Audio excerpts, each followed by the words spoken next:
Hey guys, it's Jessica and I am back with another video, something a little different today. I swore up and down that I was not going to jump on board the alcohol ink background or alcohol ink anything train, and I have been putting off buying or using or doing anything to do with them for a really long time. And then my mom sent me a picture of this really pretty background that she made using alcohol inks, and I caved. I had to. I couldn't put it off anymore. So I decided to give it a try, and I've messed up a whole lot of things, but I was pretty happy with the way this turned out, so I wanted to see if I could duplicate it, and here we go. So I am using Yupo paper from Ranger Tim Holtz. I am using some just like a Walmart brand rubbing alcohol, which is 91%, I believe it said. There are my alcohol inks. They're all from Ranger right now. And then I'm using that little hand airbrush, or I think it's called a marker spritzer, also from Tim Holtz, and that tiny little mini mister also from Tim Holtz Ranger. I also showed the alcohol blending solution from Ranger, but I did not use that in this video. And you could see that it was a little tinted because I somehow stained it slightly red.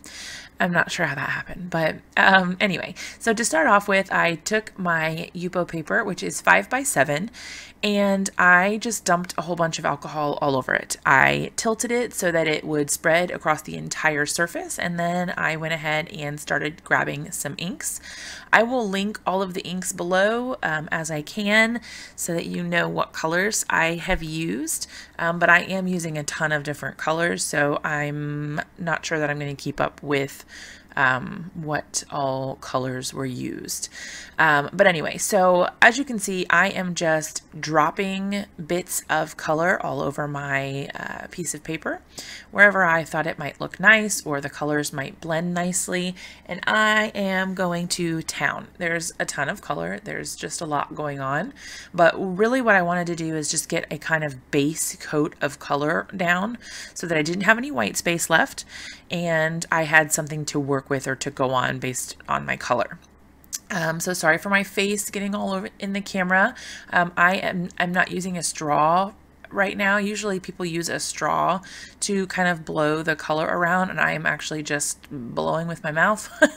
And so my face is kind of all up in the camera and it doesn't look so great, but hopefully you'll forgive me for that. So I just, like I said, wanted to get a base coat of color and kind of spread things all around.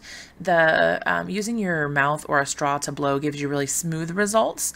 Using this like airbrush thing, like I said, I think it's called a marker spritzer, but using that gives you some more texture. So you kind of get that wispy, flowy sort of the difference in color or texture, and depending on how hard you squeeze it or how fast you do it or what direction you're coming from, you can get different results. So it's kind of cool to just play around and see what you can do, what you can come up with.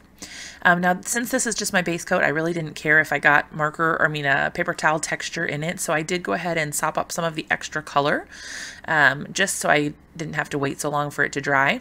Then I took my little mini mister and spritzed a little bit of alcohol. That's what's inside that spritzer, is just the straight rubbing alcohol, the 91%. I just poured it right in there, and I have that little washi tape on it so that I know which one has the alcohol versus which one has water, so I don't mix them up. The mister gives these tiny itty bitty little dots of the alcohol, which gives you a really cool texture. And it's probably my favorite thing about the alcohol inks and the way they work with the alcohol. I don't know, there's just something about it that's super cool. So for the rest of the video, I am doing just a big combination of the things you've already seen. So I drop on the ink, I spritz it around or spray it around or blow it around, whatever, with my marker spritzer in varying directions, varying intensities, just kind of however I think it will move the best. And I also use that spritzer to either lighten up the color, get it moving again, or add some cool texture. So I'm going to put some music on for you and let you watch while it speeds along, and you can kind of see how this piece turned out, and I'll come back with you after a little bit.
All right, I am back and I finished my background, and now it's time to add a little bit of glittery accent with some foil. This is mink foil from like the Mink Machine Heidi Swap line. It's kind of like a minty green sort of color.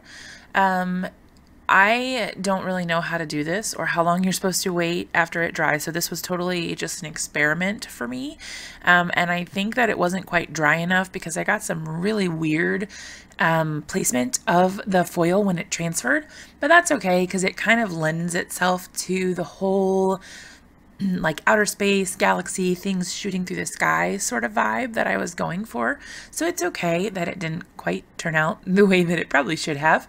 And I'll have to do some research to see how long you're supposed to leave it before you add the foil and all of that. But I think it adds some cool shimmer and some really fun accents to an out-of-this-world alcohol ink background. So here are some still shots of the pieces that I made. Ask any questions you want down in the comments below. As always, thank you guys so much for watching.